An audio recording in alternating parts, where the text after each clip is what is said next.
Rockets fired at Tel Aviv and Jerusalem as sirens blare all over Israel.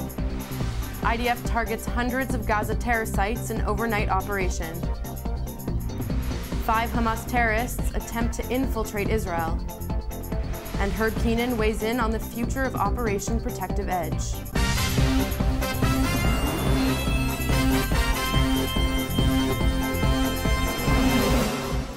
Shalom and welcome to the Jerusalem Post News. Today is Wednesday, July 9th, and we are bringing you another special update on the IDF's offensive on Gaza, Operation Protective Edge.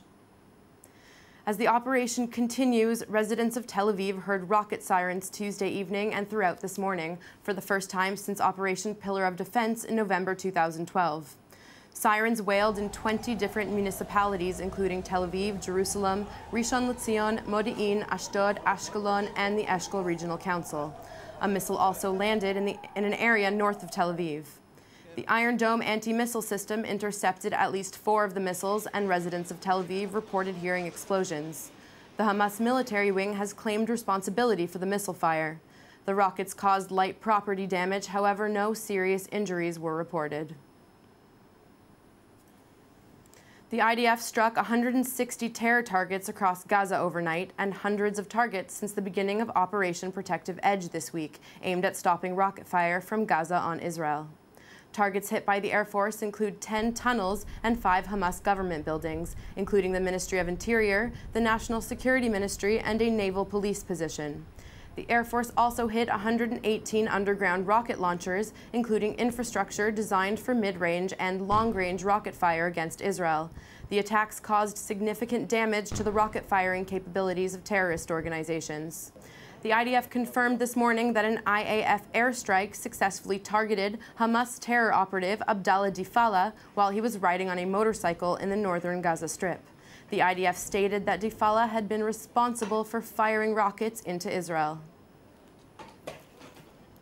IDF units intercepted a Hamas commando unit that sought to infiltrate Israel from the sea at Zikim Beach, just north of the Gaza Strip on Tuesday.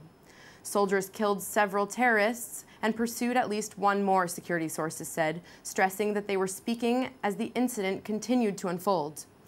A senior security official said an IDF detachment was dispatched to Zikim Beach after the military detected suspicious movements in the area. The unit engaged the terrorists and shot and killed 5 of them. 1 soldier was lightly wounded in the exchange of fire.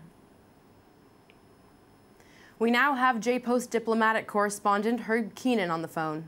Herb, we've been seeing Hamas rocket fire for a few weeks now. In your opinion, why has the IDF waited so long to respond? There was a certain logic, I think, in Netanyahu waiting as long as he did before responding with a lot more military might. And the logic was now on Sunday, when Israel did attack, he was able to turn to the international community and say, look, I didn't hit back after the first rocket, I didn't hit back after the 10th rocket, I didn't hit back after the 100th or even the 200th rocket, but now you have to understand that this is a legitimate right of Israel for self-defense and we need to act. With that said, do you think Israel now has the backing of the international community to continue with the operation? I think so far Netanyahu has now, he does have that to a certain degree, and I think he will continue.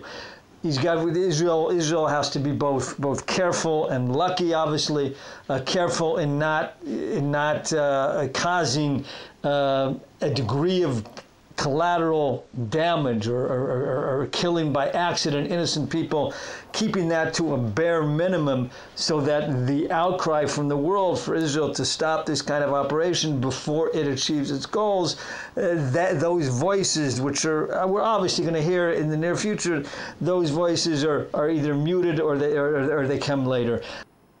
Thanks so much, Herb, for your insight. That's all for today. We'll be back tomorrow with more updates on Operation Protective Edge. Until then, shalom from all of us here at the Jerusalem Post Studio.